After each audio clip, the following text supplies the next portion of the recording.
go. All right. Hey, guys. It's your girl, Kayla Monique, a.k.a. the Unshatterd Adoptee. And welcome to episode 2 of my new podcast, the Unshatterd Adoptee. And today we do have an amazing guest here today. Her name is Annie, and she's an international adoptee from Russia. So I'm going to go ahead and pass the spotlight over to her so she can tell us a little bit about herself. Hi guys. I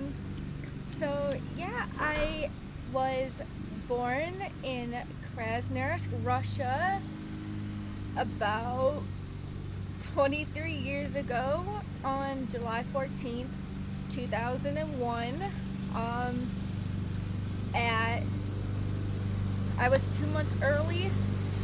I stayed in the hospital until about mid-November, and after being in the hospital, when I reached the weight limit that they needed for me, they sent me to the baby home number 3 in Krasnoyarsk, Russia, and that's where I resided until my lovely mom came and adopted me on June 18th of 2002.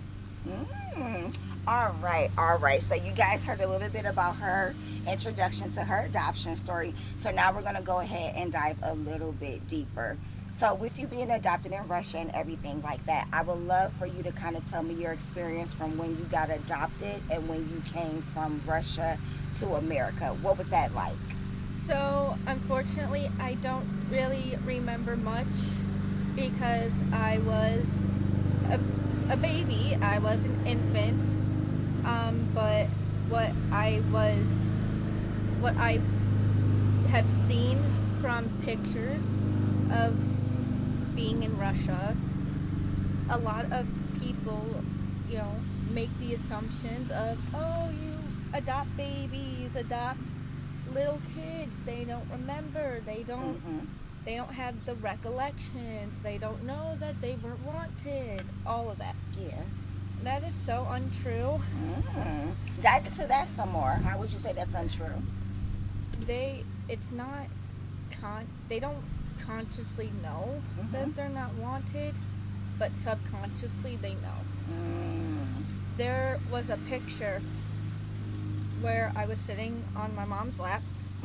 It was the first day my mom met me. And you can just see the most dull look. There was no spark, there was no light, there was no joy, there was no happiness, there was no love, there was none of that. Yeah. So like your spirit felt it. Yeah, my spirit, there was none of it. None of it. And the second time my mom came to the orphanage or baby home that I was at, and we were in the playroom, I sat on one end of the room and I stared at her. She tried to get up a couple of times to come play with me. I would just start screaming. And I wouldn't let her near me for 2-3 days. Wow, I was just about to ask, how long did it take before you guys actually made that connection? It took her 2, 3, 4 days of constantly coming back, for me constantly to see her face, for me to even let her hold me. Yeah. Like, they put me in her lap for that picture. So for me to let her hold me on her own without just being like, oh, here you go. Yeah. Like, I had the power. I like that. So it took me to allow her to hold me 3-4 days. Got you. You had to start to kind of feel that trust. And I feel like also, would you say that seeing her come back every day consistently kind of helped you adjust to start forming a bond, even though I know you were a baby? I mean, I don't remember that. Yeah. But, what my mom has told me and, like, the pictures, it took a while before, even in the pictures, you started to see little bits of, a smile, a little bit of, a goofy side. come even in a picture. Ooh. Like, it takes time. So when people say, oh, adopt babies, they don't know anything, that is, Ooh. it upsets me, because it's like, really? Right. Seriously? Mm-hmm. Like, no.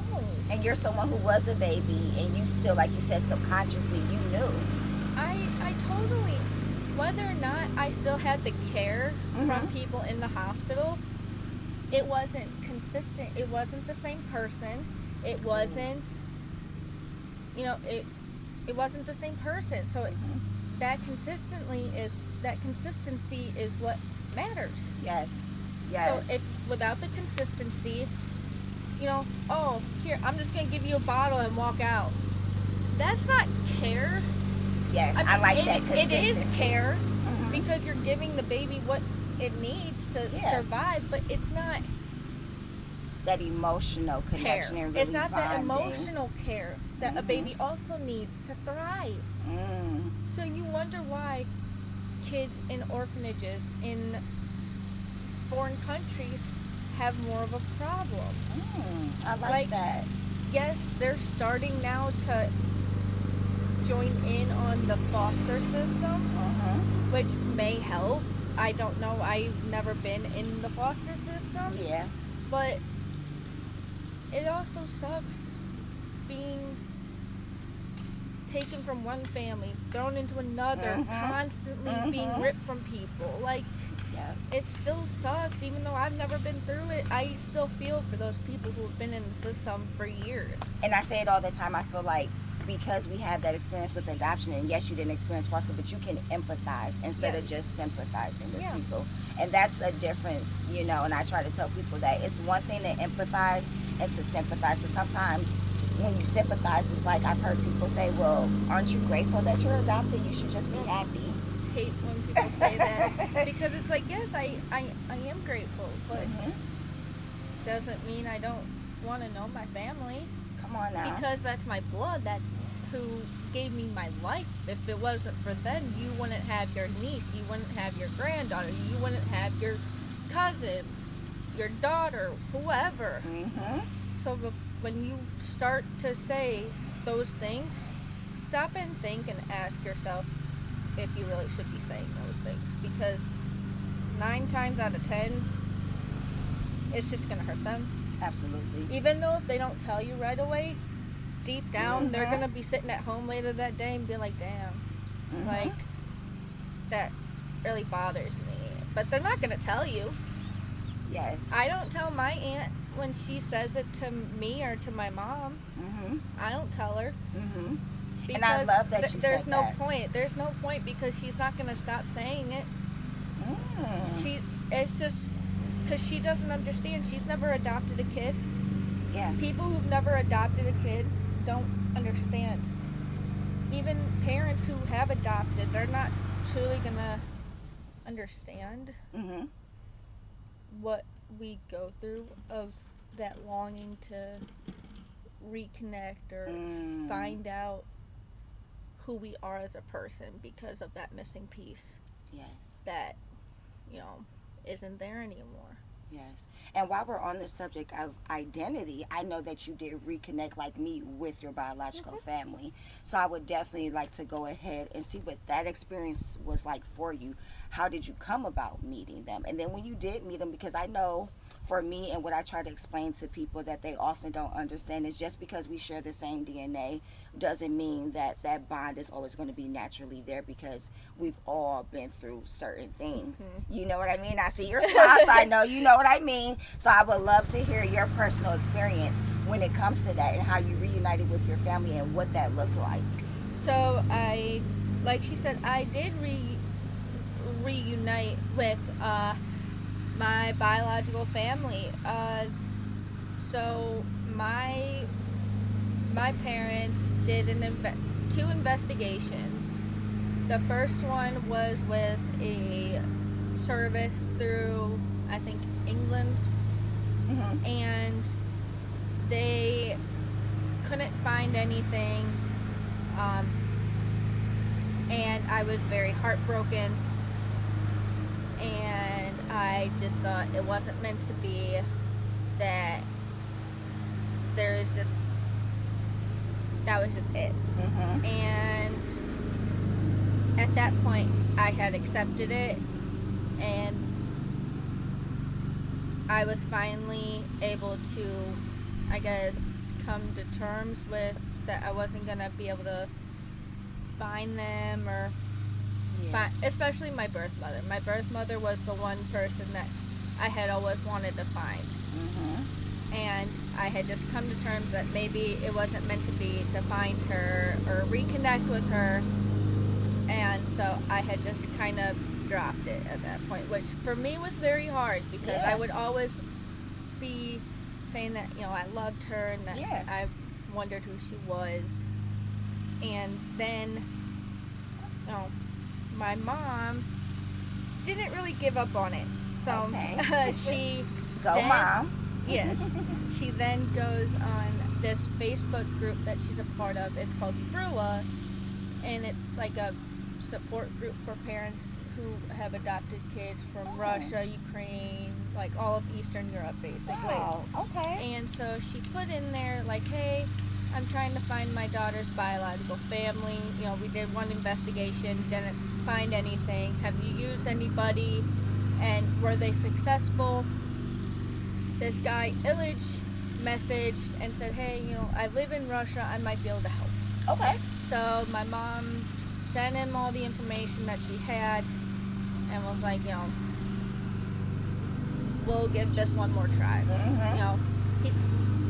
And backtrack a little bit. The first investigation, when they tried to talk to the people in the orphanage that I resided in when I was a baby, they actually threatened the cops.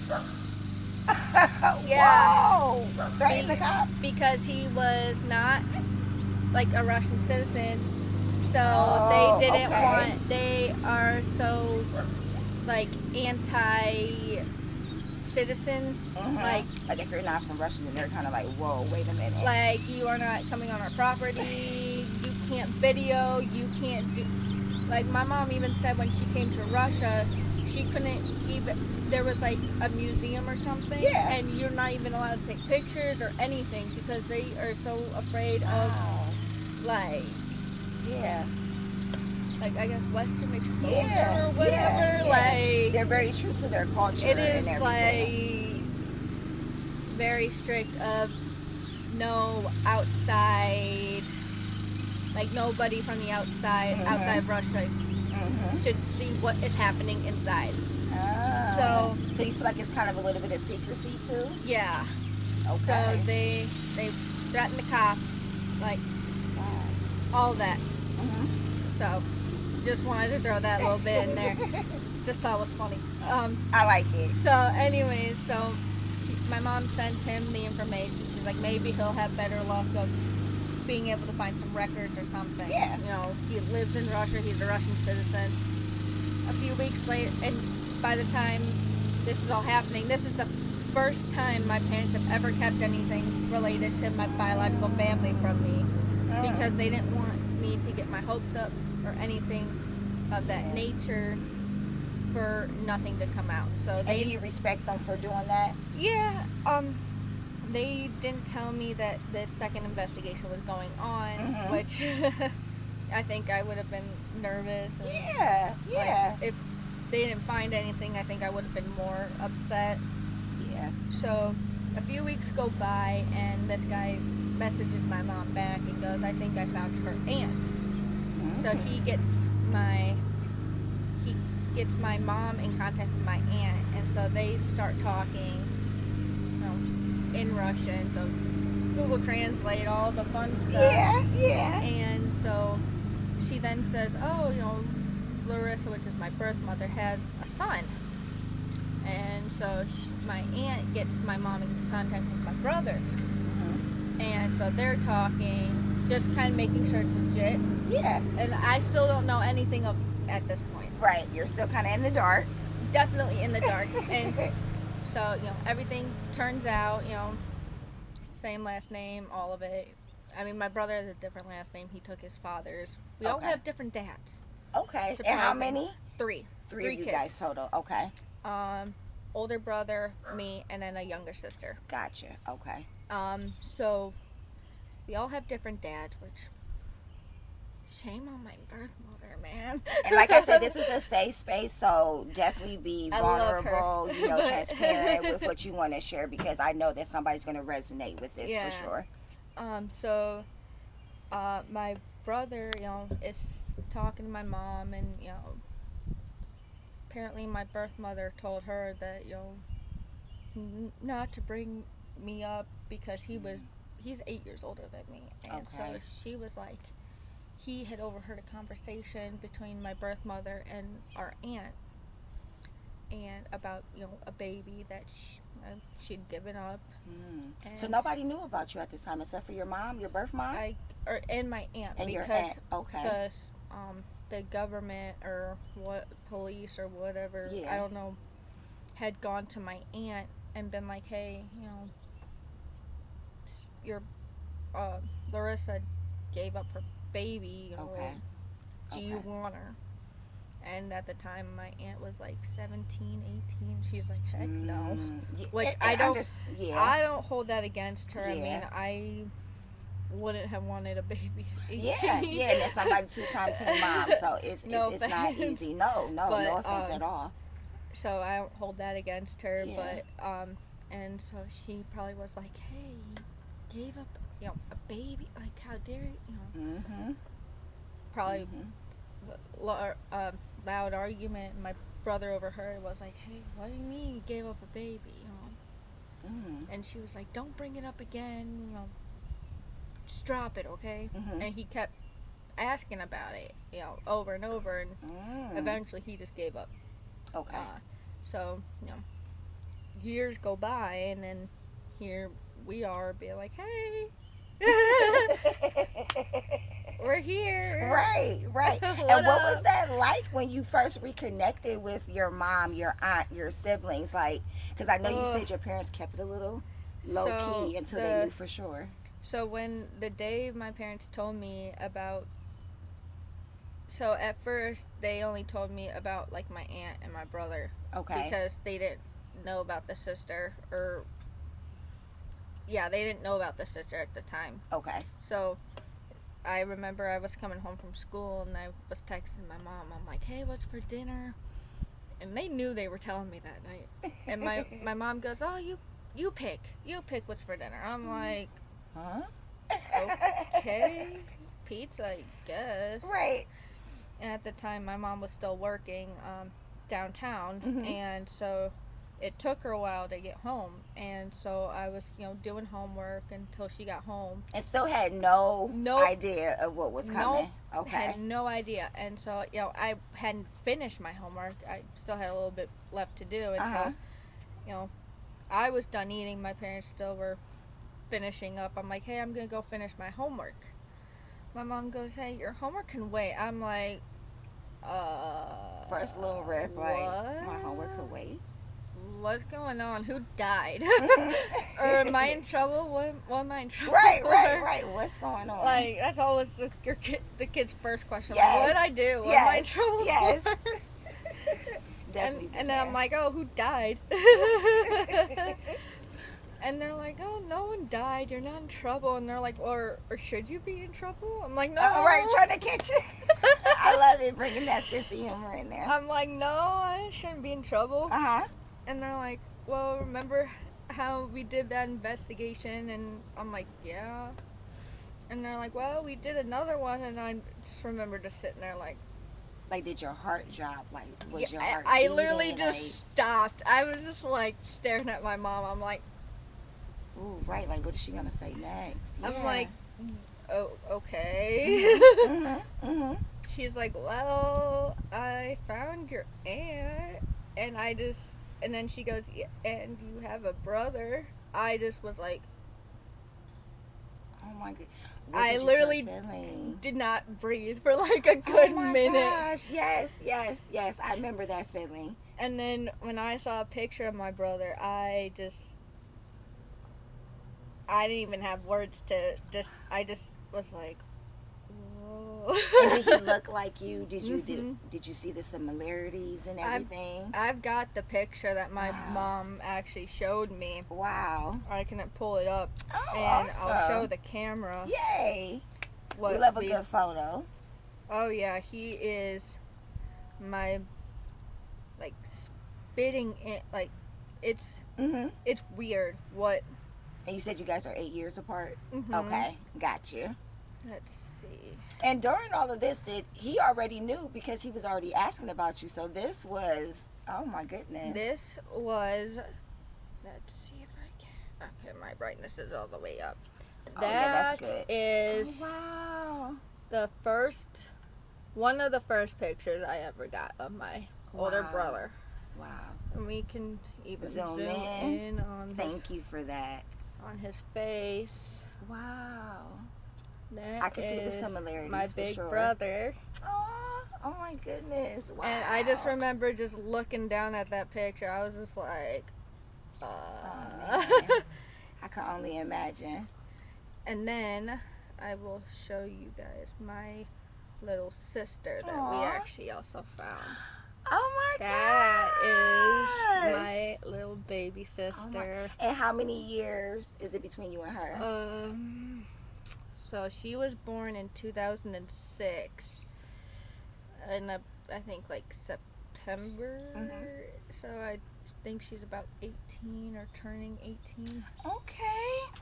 So Okay, gotcha. So they tell you that, hey, we did this other investigation. We find your aunt. We find your brother. What happens next? Like, the next thing, they show me the pictures, and they also tell me, that my birth mother is still alive, which at the time was likely that she was still alive, but she was sick when she had me. She had an STD oh wow. when I was born, so Gotcha. they're, being Russia and all medical, Yeah.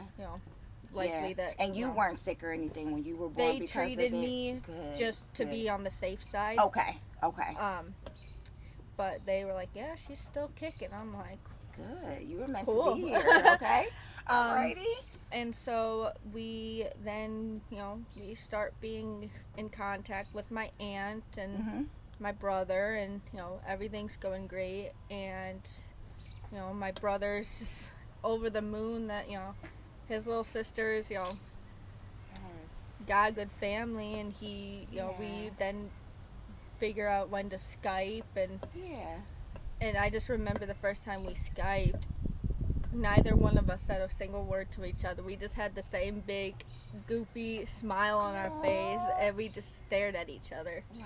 for like a good 5-10 I minutes. love it. Were there any tears there? Were there? No, Not I mean, yet. Okay. it just was just so much shock that Yeah. just wasn't able to. I guess. No, I get what you're saying. So I love that. Now, okay, you meet your siblings. Let's talk about your birth mom. And if I understand correctly, birth dad isn't present, isn't around. Okay. I have no idea who he is. Gotcha. Okay. Don't have a name, don't have anything. Gotcha. Except Okay. probably some of his looks. I don't even know. Some of his DNA is running through you. So let's talk about meeting your birth mom for the first time. What was that like? And I want to also know, do you guys still talk now? We don't. Okay, so I definitely want to dive into that. And like I said in the beginning, DNA doesn't mean that you're gonna just. Oh no. You know Of what I course mean? not. So yeah, let's talk about that. How you met your birth mom and. So my sister-in-law, who is unfortunately no longer married to my brother because he likes to sleep around. Gotcha. Yeah. Find out some things. Yeah, Hey. which upset me because he has a little girl, and That made you think about kind of yourself and being. I just was not too thrilled Yeah. that he chose another woman over his family, and was just like, Yeah, just kind of Like, nonchalant. I don't know if he even gets to see her. Or Yeah. I don't know I don't even know if you call them rules, laws. Yeah, what they do in Russia and everything. I don't know if yeah. there's like custody, like custody battles, or like Yeah. custody, like courts and stuff like that over there. I don't know. And just to be clear, you cut off contact with all of your birth family as of right now? No, Okay. I mean, it's just, it comes in waves, I guess. Yep. Just whenever we know we Yeah. exist, Yeah. and, you know, Yeah. it's just the language is very, very difficult, and, you know, the time difference, and Got you.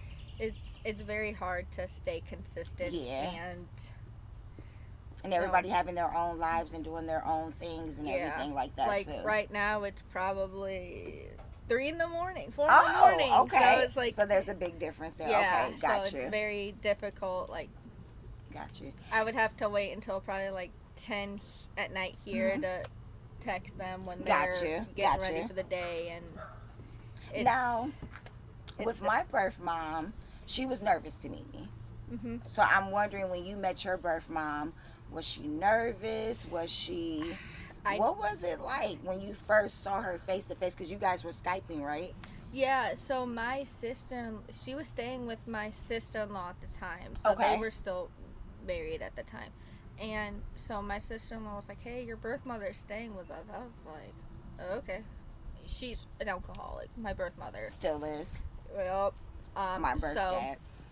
And so to put in, like, why that is such a big thing is because my sister-in-law, I still consider my sister-in-law, she's got 2 kids, and so she is very, you know, she will lock up the liquor. If my birth mother's around, like, she is very, like, no. Yeah. And so that is why that news was so shocking. She's not going to enable her. That's why that news was so shocking to me, that she was staying there. I was like, okay, like, something big must have happened for her to be that desperate to be living with her, you know? So I was like, oh, that's odd. Sorry. Got the little insects. B, that's what you get for shooting outside. Nature, exactly. But we're going to keep going. And so I was like, oh, you know, that's cool, I guess. And so I was asking her, like, you know, have you talked about me at all? Have you, you know, brought me up in conversations? Like, how's that gone? Just to try to gauge how she was feeling, trying to feel her out from a distance. Obviously, global distance. Yeah. And she said that she hadn't. And so I was like, hey, you know, if you could just, you know, be like, hey, I talked to Diana today, you know, and just see how she reacts, and see if she, you know, continued the conversation, be like, oh, how'd it go, you know, or if she just shot it down, or, you know, so you can fill it out, and see if she was willing to talk to me, you know, since she's living with you, you know, you're kind of the mediator. You're the one that has the phone. You're the one that I'm in contact with. Right. I could be like, hey, I'm calling to see the kids, you know. And she's like, but I'm like, don't force it on her. Right. Don't, like, right. I don't want her to feel forced, because in that way she's more likely to not do it. Because that's how she is. If she feels cornered, she's more likely to, like, run or not do it, or... Got you. So I'm like, don't force her into anything. Like, make it as natural as possible, and just see what she does. And she's like, okay, I'll talk to her when she gets home from work. I'm like, okay. And so, you know, I go to bed and I wake up for school. I'm still in cosmetology school during this time, which is funny. That's where we met. Yes, we were salon together. Yes. And so I wake up to a message from my sister-in-law being like, she agreed to meet you. I was like, what? So I jump out of bed, and I'm running late, by the way, for school. Of course. No worries. And so I throw on clothes as quickly as possible, and I get downstairs. I'm like, Mom, Dad, she agreed to meet me. And my parents are like, what? That little girl inside of you. Oh, yeah. I'm, like, freaking out. My whole body is, like, shaking out of nerves. I believe it. And so I get on the phone with my sister-in-law. I see my niece and my nephew, and I'm trying to, like, calm down. And they help a little bit, but Uh-huh. I'm still so nervous. Mm-hmm. And so my sister-in-law goes to the room that she's staying in. She knocks on the door, and before she even opens the door, I guess she like said like that she could come in or whatever. Mm-hmm. And I just hear her voice. I didn't even see her face, and I start tearing up because I just knew that that was her without even seeing her Wow. face. And like you said, we remember. Like, I knew that that was her. I didn't even have to see her face. And then I saw her face, and I just lost it. You just My started parents booing. were crying. Oh my gosh. My mom does not cry. Oh, that is so beautiful. Okay, so you have your adoptive mom, your adoptive dad, while you're talking to your birth mom. Yes. Oh, And that's she got to beautiful. see both of them. Oh, that's And, beautiful. you know, so that's what I've always wanted was Yes. for her to just be able, like, she has pictures. Mm-hmm. Because when they first found my family, we found an address for her. And so we sent a letter to her. This was about 8-9 years ago. Oh, wow. Yeah, so, or even longer at this point. Mhm. This was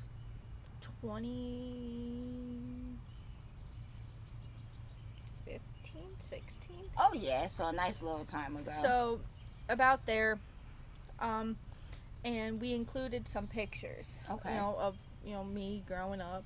So she had them, and so I think a couple of them included, you know, pictures of my parents, like with me, but it was just nice for her to just see, just No, you were in safe, real you were life, loved. you know, just so Mhm. she could see them and, Yeah. you know that, you know, I'm okay. And Yeah. and then about a week later, or that following, I think either that day or the next day, Mhm. it was a Friday, and I was going into work actually. And, you know, I was texting my sister-in-law, being like, hey, can you ask her a couple of questions, you know? And, you know, I was just trying to see what she and I had in common, if anything. And, Yep. you know, Starting turns to out, kind of find the identity you know, and everything. turns out we both like to sing. Mhm. And she actually named me before she gave me up, which I don't know how I feel about that. Okay. I don't know I if like the honesty. I don't know if that, you know, makes me happy, or if that's just like weird, or if Mhm. that's just, What's it like a feeling of you like, were you not prepared for me? You know, I get here and you don't have a name for me, and then like, you wait. honestly, because like if you name your baby, like, and then you give it up, it's like, Mhm.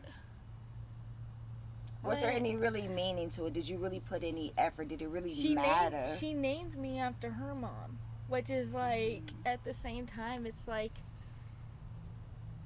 I don't know how I felt about it. Yeah. You know? And is that something that you still process till today? Yeah, like, I don't think about it all the time, but when I do, it's just like, Yeah. man, like, Yeah. it's nice, I guess, like, because you gave me A family member's name. but then it's like, then did you really want to give me up? Or, like, So many questions. it adds on so much more to, like, consider or think about or ask about, and Mhm. I feel like I'm never going to, because Got she's you. just doesn't want to talk to me. Like, those 2 Got days you. were my only days to Ooh, get everything, that you could get. and like, I blew it basically, because, you know, Mm. I was just You were excited, you were Yeah. shocked, you were caught off guard, and I remember that feeling. Because all the years, now, would you say you were like this, like me, like, as you were growing up, you would think of all these questions that you would ask them if you ever met them, and then you yes. mean them, and you're like, it's like frozen. Like, Yes. oh my gosh, yeah, that was Yes. me, that was me. and then like afterwards you're just like, Crap, why didn't I? I blew it, like, Yeah. and now it's just gone. Yeah. Like, I'm never gonna get that back, Mm. probably, because she's just, Mm. I haven't Now, talked to her since, you know. Explain to me how that happened, how she just kind of pushed you away or stopped that communication. So you had her for 2 days. What transpired to make that connection She just end? left my sister-in-law's house. Like, got you. and Okay. I don't think And she nobody has a. has. She doesn't have a phone. She doesn't. Okay. I mean, I could try writing her. I don't know if the address is the same. I Yeah. could try writing her a letter, Yeah. but I don't. Yeah, so it's like and I know that feeling too. It's like you get what you've always wanted, but then it's like you kind of lose them again. Yeah, You know what I mean? it's with her being an alcoholic. She's so unpredictable. She's so Ooh, yes. just Yes, yes. you don't. My She's dad. not reliable. She's Yeah. not, and it's just you're gonna just hurt yourself Yeah. more Yeah. trying to hold on to them. Yeah. Yeah. And I'm still trying to learn that and like therapy and all that, and it's very hard because It's a it's like journey. it's Do you feel like it would be a lifelong journey? oh yeah, for sure. Me too. It's Yeah. not, it's never gonna truly probably go away, Yeah.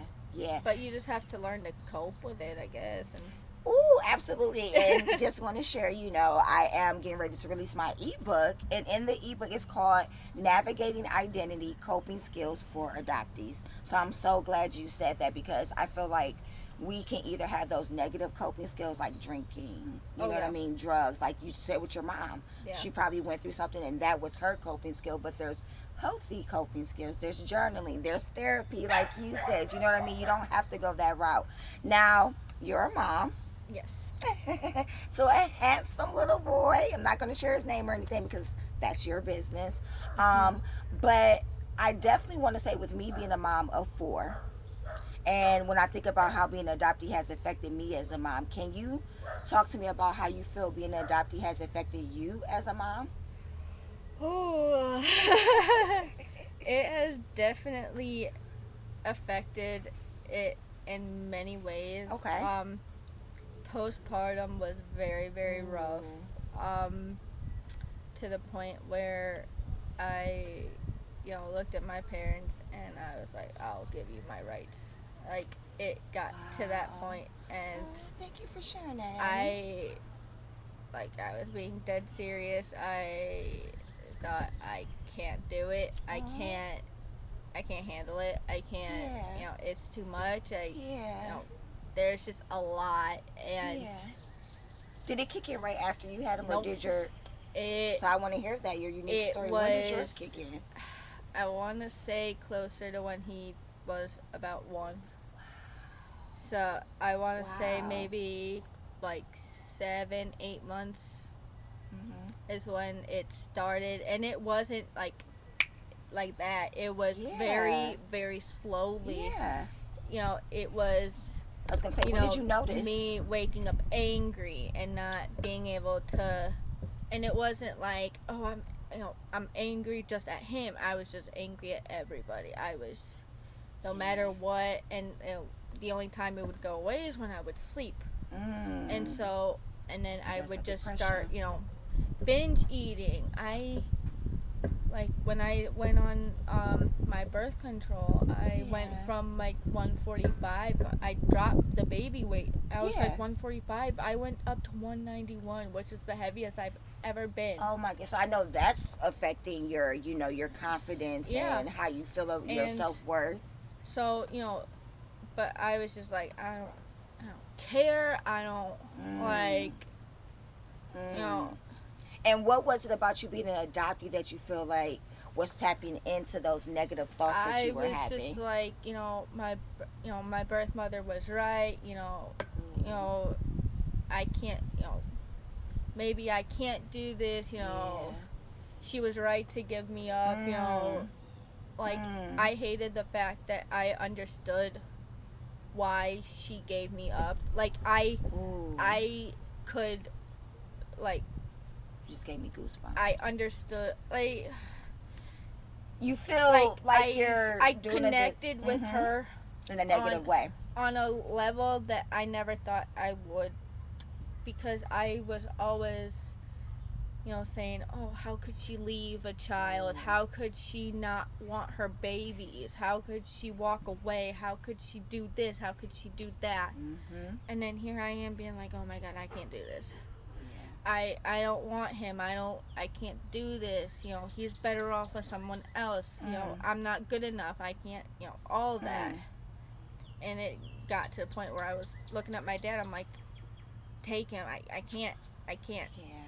And luckily my parents are like, no, you will not be your birth mother. We won't let you. We will get you therapy. We will get you help. Yes. And luckily I was able to, I started recognizing the signs, and I talked what were to the signs? Well, just the, waking up angry. Like you were saying, and and sleeping all the time, not wanting them. Okay. I mentioned it to my OB first, before it got bad, and then she, started putting me on different,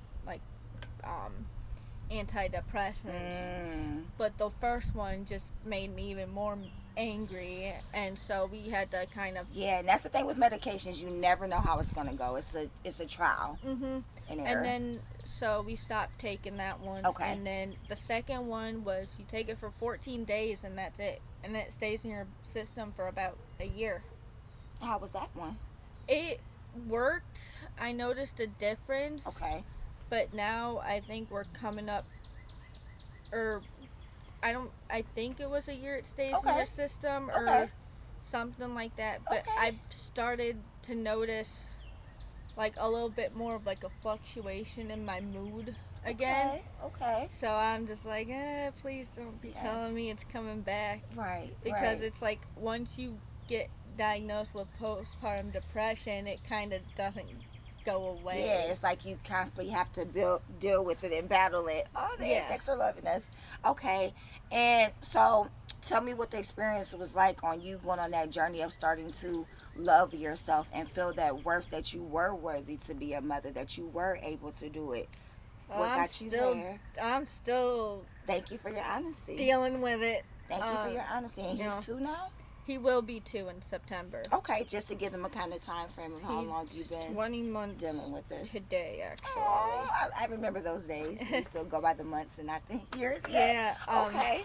So when did you start to heal? When did that start for you? And I know what you said, you're still on that journey, but guys, I'm going to tell you, when I walked in today and saw her with her son, oh my goodness, he loves you. Mm-hmm. So that shows me that you're doing something right. And he's her twin. Oh my goodness. So when did you start to heal? When did you start feeling okay?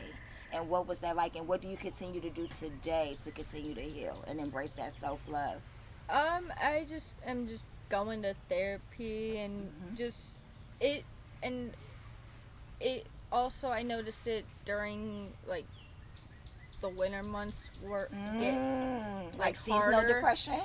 It's harder during the winter months, because he wants to go outside, and it's hard, and gloomy and cold, and And besides therapy, is there anything else that you try to do on a regular basis just to keep yourself in that positive mood rather than being so down and depressed? What are some things that you do outside of medication and therapy? If you would give advice to someone who may be going through what you're going through. I mean, for me, I've always loved music. Music therapy, yep. So that always helped. And I am struggling with this one, but I always say try to surround yourself with a good group of friends. But I am lacking that one currently, which I think is also what contributed so much to the postpartum depression. You felt isolated? I just had my boyfriend at the time. I literally lost all my friends, and I just... Wow. Feeling abandoned again. Oh, yeah. Because that's something that stays with us. So that abandonment again, right when you're stepping into motherhood, something... Now, were you nervous? Oh, yeah. Becoming a mom. You know what I mean? Because I was with you on that journey, but I want you to be able to, share your voice. Yeah. Yeah. His pregnancy was not a walk in the park. Yeah. It was, his biological father was not is currently still not in the picture and probably never will be, hopefully. And I know, Um, even when we say hopefully, because we know what's right for our children, still, do you ever feel like a little bit of a failure sometimes when you Oh, yeah. realize? Yep, For sure. definitely. I definitely, I feel like I fail him every day because I wanted to give him, what Yeah. I didn't Yes, get, which is yes, both yes. biological parents, Yes. and I could not do that. Yes. And Yes. on that note, I feel like the biggest failure. And how do you pick yourself up? Because what I want to express to people is, even though I've been on my healing journey for years, like Annie is saying, I still struggle too. And that's the reality of it. I don't want people to think that once you start healing, it's just the end all be all. Oh, No. no. Healing is a journey. You're going to still have those ups and downs. So when you have those moments of feeling like you're a failure with him, which I don't think you are, because I feel like we say, just because DNA makes your father doesn't mean you really have, those tools, yeah. And I just want to say, what do you tell yourself each and every day to kind of counteract those negative thoughts when you do start feeling like, oh, I'm a failure, I'm not a good mom? What are some things that you tell yourself to pick yourself back up? Like, so when I get the thoughts that, oh, I failed him, like, especially about, not having both biological parents, Yeah. I'm like, at least he's got the one, which is one more than I did. Yes. I didn't have either. Oh, yes. Which, you didn't either. Nope. I mean, your kids have you. They do. You know. And I'm also, we can relate to the fact that I'm a mom of four, two dads, and the biological fathers, one isn't there, and then the other one is kind of, it just kind of depends. So I totally get that and want to have that stability. And I'm sure you wanted that because you grew up with a mom and dad married in the same household. Yes. You know what I mean? That's what I had always pictured for myself when I had kids. Is married, what everybody kind of dreams of. And unfortunately, it did not happen. And I think that's why I beat myself up so much about it, is because I did not want my son to look at that be white butterfly. like me, and go through what I did, and I mean, at least he gets the one. Yes. But and do you feel like as he gets older that that's something that you would definitely want to dive into? I mean, if he's got questions, I'm not gonna hold it back from him. I'm not gonna keep it a secret, but I'm also not gonna lie to him and say, oh, your biological father is great. He just didn't want to be a dad or whatever. No, I'm gonna tell him what happened, the truth, and he can decide for himself. But that is definitely age appropriate. I'm not gonna tell a 6-year-old, oh, your father headbutted me, and then that not abuse gonna that understand. you went through. Right. And I definitely agree with you on that, because I have a 20 and 16-year-old, so I can say with them, I definitely waited until they were of age when they asked me questions, and I kept it real with them. And if he does ask me at 6, oh, we're because my boyfriend right now is mixed, and so, and hopefully we do end up getting married, and so my son's gonna know that he's not his father. He's gonna see those differences, and so he's gonna ask, why is he a different color than me? And I'm just gonna have to figure out an age appropriate explanation. But I'm not gonna be like, oh, your father headbutted me and said he hoped I had a miscarriage, which is all very true. And then he stole your grandma's credit card and called the cops on your grandparents. Like, no 6-year-old's gonna understand that. He's just gonna be like, huh? Or he's just gonna be like, oh my God, my father's a monster. Exactly. So and I definitely get that that's not the age picture appropriate. that I want to paint for my child. Good for you. But I just want to be like, oh, your father, just, it's just not a good time right now. But, And one thing I could say is adoptees, though, the fact that, we both ended up having some great adoptive families. I think that's something that's good for us to help us when situations happen like that, because we understand more than anybody that somebody doesn't always have to be blood to be able to really love us. You know what I mean? So I'm grateful that you were able to find a good boyfriend who actually wants to love on your son and pour into him and be there. You know what I mean? That's beautiful. So the last question I have for you before we wrap up, and this was an amazing, amazing interview with you today. Please leave comments down below. Please share what you were feeling. If you have any questions, if you have any suggestions, please leave them down below in the comment section. So the last question I have for you today is, what advice, what is something that you want adoptees to know So from your journey? My advice is, you know, it's gonna be a two-parter, I guess. Go for it. The adopted parents, don't ever keep anything from the adopted child, because that, like, they will resent you. I know a couple family friends who are adopted and they weren't told. They found out on their own, and they just shut the door on their adopted families. They said, bye.